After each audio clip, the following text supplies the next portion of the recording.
오늘 말씀의 제목은 하나님의 뜻이라는 제목으로 함께 은혜를 나누기를 원합니다.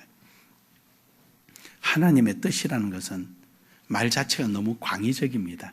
오늘 여러분과 제가 숨 쉬고 있는 것도 하나님의 뜻이고, 이 자리에 앉아 있는 것도 하나님의 뜻이고, 어떻게 좀 더 넓게 표현하면은 여러분이 신고 있는 신발도 그 신발을 신을 수 있는 것도 하나님의 뜻입니다. 그러나 이러한 광의적인 내용을 말씀드리고자 하는 것이 아니라 우리 현실에 좀 더 정확하고 오늘 나의 좌표, 내가 서 있는 자리가 어딘가, 그리고 내가 어디를 향하고 가야 되는 건가, 이러한 방향성, 이런 것들을 좀 더 정확하게 하고자 오늘 말씀의 제목을 하나님의 뜻이라고 정했습니다. 오늘 우리는 하나님의 뜻 안에 있는 귀한 삶이 되기를 주의 이름으로 축복합니다. 그러기 위해서 오늘 말씀에 좀 그 본문의 말씀의 의미를 좀 우리는 깨달아야 할 것 같습니다. 당시에 데살로니가 교회 지역에 바울이 이제 복음을 전파하게 되고 이렇게 했는데, 이들의 신앙이 점점 깊어지고 성숙해져 갔습니다. 하지만 그만큼 성숙해져 가는 만큼 그만큼 또 핍박과 시험과 어려움이 따랐습니다. 너무너무 견디기 힘들었고, 또 그 핍박으로부터 피해갈 만한, 그럴 만한 여유조차도 없을 정도로 힘이 들었습니다. 우리나라 속담에 병구한 3년에 효자 없다라는 말이 있습니다. 구안이라 그러니까 이 경상도 말이라 그냥 병간호, 부모 병간호 3년에 효자 없다는 말이 있습니다.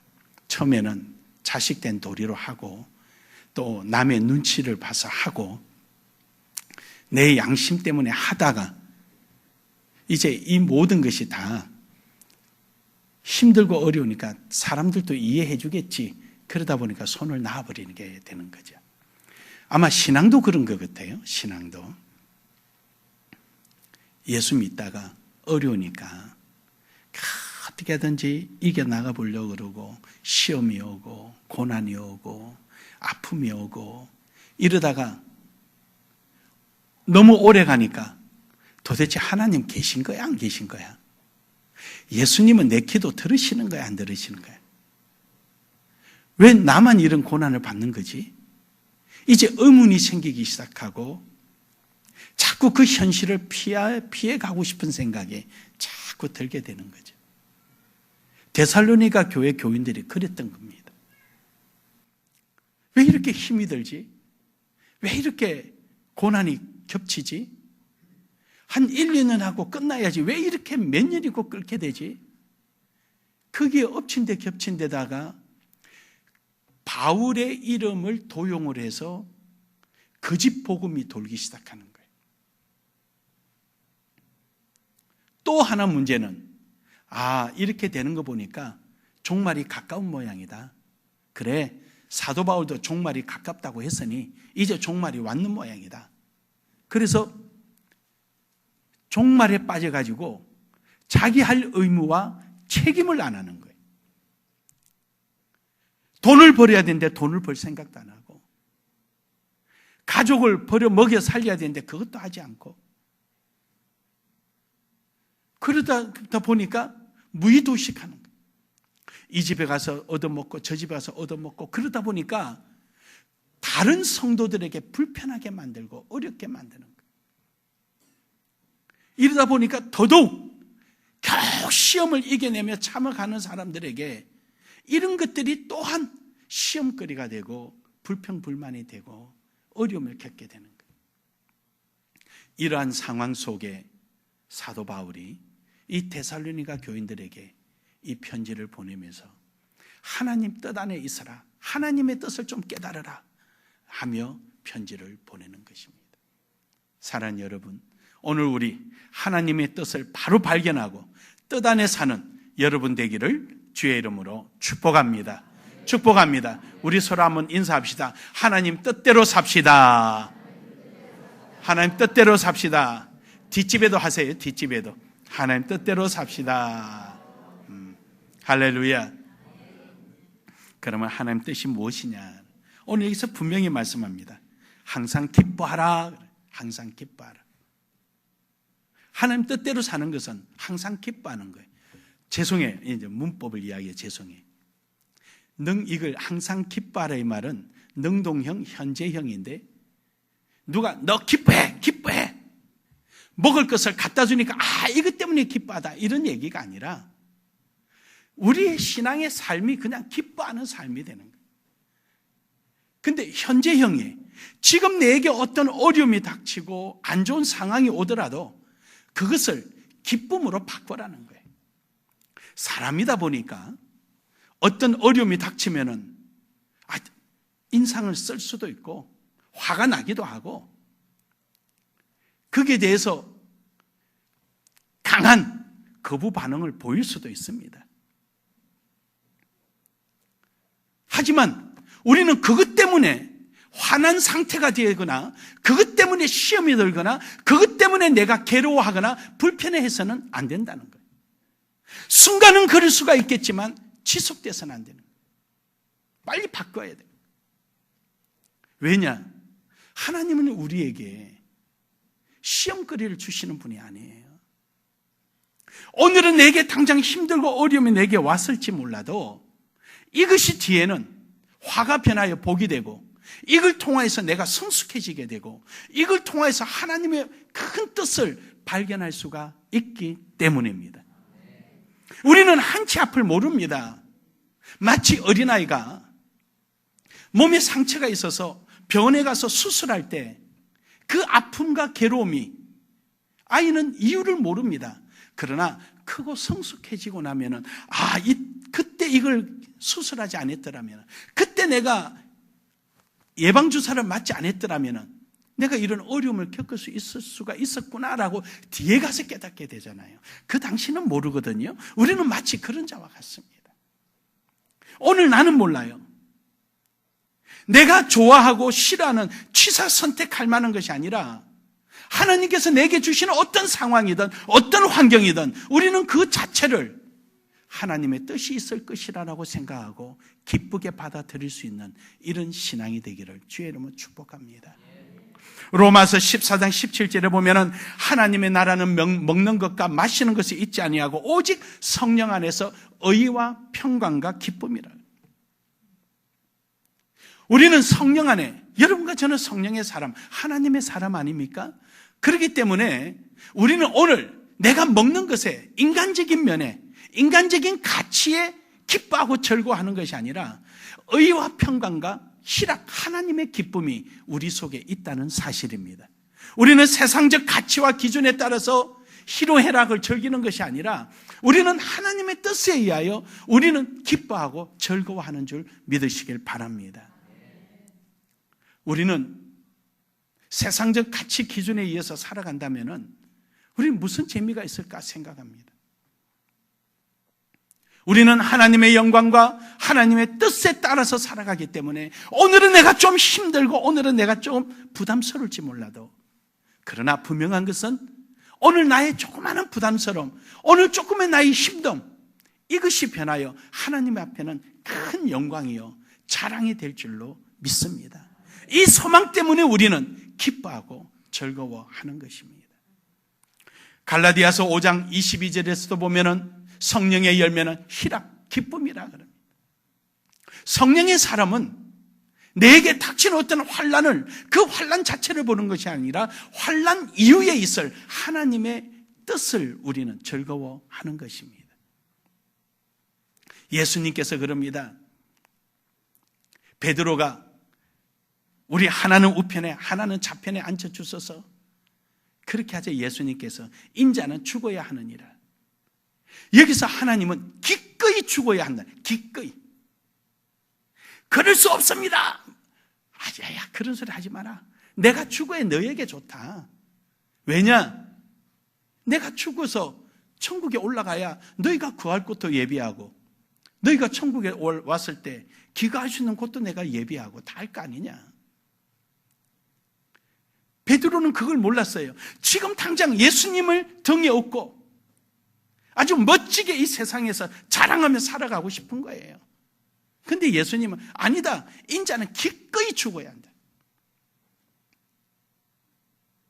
예수님의 죽음이 뭐가 그래 즐겁겠습니까? 하지만 예수님은 지금 당장 죽음을 보신 것이 아니라 죽음 이후에 올 우리에게 닥칠 그 소망이 현실화되고 하나님 안에서 행복해질 것을 주님은 보셨기 때문입니다. 그 행복은 이 세상이 주는 행복이 아니라 이 세상과 비교할 수 없는 하나님의 행복입니다. 이것 때문에 주님은 우리에게 오셨고 그 많은 시련과 고난을 당하셨으며 진작 그 은혜를 받아야 될 우리는 모르고 주님 죽으시는 것에 대해서 반대하며 아닙니다, 그럴 수 없습니다라고 내 욕심만 내세웠던 우리의 모습이 이제는 우리가 좀 더 성숙해지고 변화됐다면 오늘 내게 닥치는 환난과 어려움이 있고 내게 좀 부담스러움이 있을지라도 우리는 그것을 기꺼이 주님의 뜻을 위하여 받아들일 수 있는 기쁨이 있기를 주의 이름으로 축복합니다. 빌립보서 4장 4절에서도 주 안에서 너희는 서로 기뻐하라. 항상 기뻐하라. 다시 말하노니 기뻐하라 라고 말합니다. 여기서 다시 말하노니, 항상 기뻐하되 다시 말하노니 기뻐하라. 왜요? 야, 그거 해야 돼. 쓴약 마셔야 돼. 그거 반드시 먹어야 돼. 빨리 마셔봐. 빨리 마셔봐. 그거 먹어야 네가 일어나. 그거 먹어야 내게 진정한 행복이 오고 기쁨이 오는 거야 라고 표현하는 것이 다시 말하노니 기뻐하라 라는 것입니다. 믿으십니까? 믿으십니까? 오늘 여러분 무엇이 여러분을 불편하게 합니까? 바꾸십시오. 기뻐하십시오. 기뻐하십시오. 그 일 때문에 하나님의 뜻을 발견할 수 있다면 기뻐하십시오. 할렐루야. 그러므로 우리는 낙심하지 않고 끝까지 기뻐하며 나아가는 이러한 신앙이 되기를 간절히 소망합니다. 두 번째로는 하나님의 뜻은 기도하라는 것입니다. 이제 기뻐했으면 오늘 내게 힘들고 어려움이 올지라도 그 문제를 향하여 인상 쓰거나 괴로워하거나 피해가려고 하지 말고 그 사실에 대해서 기뻐하며 그것을 소망 가운데 기도해라는 것입니다. 그래서 보면은 쉬지 말고 기도하라, 놓지 말라는 것입니다. 우리가 기도를 하지 않을 때는요, 기도를 하지 않으면은 자꾸만 실망스러워지고 현실을 바라보게 되고 내 자신이 자꾸만 하나님으로부터 떠나게 되는 거예요. 내게 좀 어려움이 있고 힘듦이 있고 내가 이해 못하는 문제가 있다 한다 할지라도 기도하는 사람은요, 그것을 헤쳐나가고 이겨나갑니다. 믿으십니까? 시험이 들고 내가 힘들고 어려움이 있을 때 내가 오늘 얼마만큼 시험하고 신경 쓰고 괴로워하는 만큼 기도하고 있는지를 나를 한번 돌아보자. 내가 힘들어하는 만큼 기도하고 있느냐?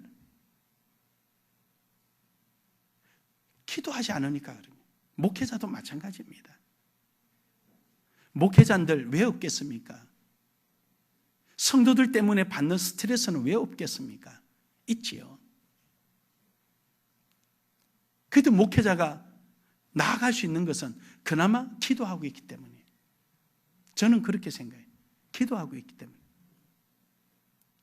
기도하지 않으면은요, 이만큼 공부해서 어디 가면 못 먹고 살겠어요? 막말로. 안 그래요? 새벽 4시에 일어나서 추우나 더우나 쫓아다니면 어디 간들 못 먹고 살겠습니까? 먹고 살자고 하는 거 아니잖아요. 하나님 뜻에 내게 있고 그 뜻을 한번 펼쳐보자는 거 아닙니까? 아멘. 사랑하는 여러분, 오늘 여러분과 제 삶 속에 정말로 힘들어지는 이유 중에 하나는 내가 기도하고 있지 않다는 사실을 먼저 깨달아야 합니다. 내가 그렇게 싫어하도록 마음을 먹는다면 그만큼 강도로 기도를 한번 해보자는. 매달리다 보면은 하나님께서 역사하십니다. 누가복음 18장 1절에 보면 예수님께서 제자들에게 기도하라 그럽니다. 너희는 실망하지 말고 기도하라. 그러면서 비유로 말씀하시되 한 과부가 자기 억울함을 그 재판관 앞에 와서 재판을 열어달라니까 안 들어주니까 퍼지고 앉아서 울면서 그렇게 귀찮게 하니까 재판장이 어쩔 수 없이 그의 억울함을 들어줬다고 하듯이 좀 그렇게 기도해봤느냐? 그렇게 기도해봤느냐? 오늘 여러분과 제게 묻는 거예요. 네가 그렇게 마음 아프고 힘들어하는 만큼 너 그렇게 기도해봤느냐? 그러나 그 중에서도 낙심하지 말고 기도해라는 거예요. 내 속에 기쁨이 있고 감사가 있고 그 마음으로 그래, 하나님께서 내게 이런 경우를 준 것은 하나님께서 이런 역사가 이루시려고 그러겠지. 나는 몰라도 뭔가가 있겠지. 그것을 소망을 갖고 실망하지 않고 하나님 앞에 기도하는 이런 여러분 되기를 주의 이름으로 축복합니다. 에베소서 6장 18절에 보면은 모든 기도를 하되 기쁨을 해라. 소망 가운데 해라. 하나님 앞에 힘써 기도하는 여러분 되기를 주의 이름으로 축복합니다. 시편 30시편 14절에도 그럽니다. 너희가 여호와의 이름으로 기도하라. 여호와의 안에서 기도하라. 기쁨으로 기도하라. 왜냐? 그가 너의 소원을 이루실 줄 알미라. 우리가 기뻐하며 하나님 앞에 기도할 때 우리의 소원을 들어주시는 분이 죽기까지 하셨는데 무언들 안 해주시겠어요? 제가 늘 자주 말씀드리잖아요. 저는요, 목숨도 내줘 하나님이신 그분이 그냥 이렇게 말씀만 하셔도 되는데 친히 오셔서 또 오면은 죄 많은 내가 하나님 보면은 홀가닥 죽을까봐 인간의 몸으로 입고 오셔서 하나님이신데도 하나님인 줄을 모르고 그 핍박과 고난하는 거 그걸 다 맞아가면서 그 많은 사람 시간의 2000년 전의 시간을 그걸 다 맞고 침뱉음을 맞고 손가락질 당하며 그 틈새를 비껴서 오늘 이 시대에 내 앞에까지 오셔서 나를 어렵다 하시고 구원하시고 새 생명 주시고 오늘 이 자리에 있게 하신 거에 대해서 얼마나 감사합니까? 그런 분이 내 기도를 왜 안 들어주시고 내 아픔을 왜 해결 안 해주시겠냐는 거예요. 다만 여러분과 제가 실망치 않고 기쁨으로 기도할 때 하나님은 반드시 응답해 주실 줄로 믿습니다. 마지막 세 번째로는 감사합시다. 오늘 본문 말씀해 보니까 범사에 감사하라. 범사에 감사. 내가 원하는 일에만 감사하지 말고 나로 인하여 일어나는 일들 또는 내가 있는 자리에 일어나는 일들 또는 내가 피할 수 없는 자리에서 일어나는 일에 대해서 감사하라. 왜냐? 거기는 하나님의 뜻이 있기 때문입니다. 하나님의 뜻이 있기 때문에 이제 우리 교회는 다음 세대를 위한 준비입니다. 아멘. 다음 세대를 위한 준비입니다. 우리 아이들이 주인이 되어야 됩니다. 저는 여기에 소망을 가지고 있습니다. 아이들이 그 소망을 갖고 다음 세대 주인이 되기 위해서는 여러분이 먼저 신앙의 본이 되어야 되고 여러분이 아이들에게 그래 저 모습 나도 닮아가야지 하는 신앙이 되어야 되는 것입니다. 믿으십니까? 그리고 우리가 기반을 닦아야 됩니다. 여러분이 안 되는데 아이들 보고 백날 해봐야 아무 소용이 없어요. 여러분은 기도 안 하는데 아이들 보고 기도 안 하면 하겠습니까? 여러분이 봉사 안 하는데 아이들 보고 봉사 안 하면 하겠습니까? 여러분이 교회 안에 어떤 시험과 고난이 올지라도 이겨내고 나아가는 모습을 보여야 아이들이 강인한 신앙인으로 자랄 텐데 여러분이 안 되는데 누가 합니까? 저는 가장 두려운 게 우리 집안 목회, 우리 집 안에서 내가 목회자로서의 모습이 우리 아이들이나 아내에게 비춰지고 있는가, 몇 점짜리인가. 저는 그걸 가장 두려워하는 사람이에요. 내가 여기서 실패하면은 목회 와서 여기 와서 여러분에게 일합시다 말하는 거 다 거짓말이 되잖아요. 아이들이 뭐라 그러세요? 우리 아버지는 직업이니까 그렇게 말을 하는 거야. 집에 와서 아내한테 욕이나 하고 내 기분대로 살고 그런다고 되겠습니까? 하나님 앞에 헌금 내는 거 아까워하고 야 그거 내면 안 돼. 그러면 아이들이 봉사생활을 하겠습니까?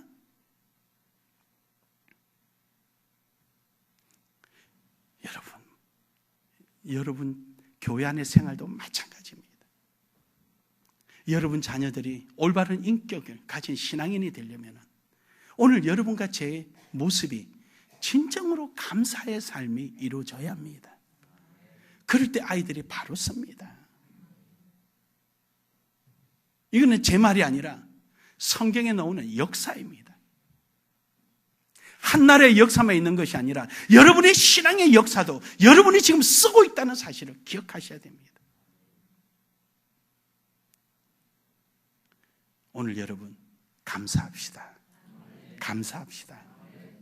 오늘도 하나님이 나를 사용해 주셔서 감사하고, 오늘도 내 기도에 응답해 주실 것을 생각하고 감사하고, 오늘도 내 찬양에 하나님이 귀를 기울여 주실 것에 감사하고, 오늘도 내 발걸음에 동행하여 주심에 감사하고, 우리는 이런 감사가 있어요.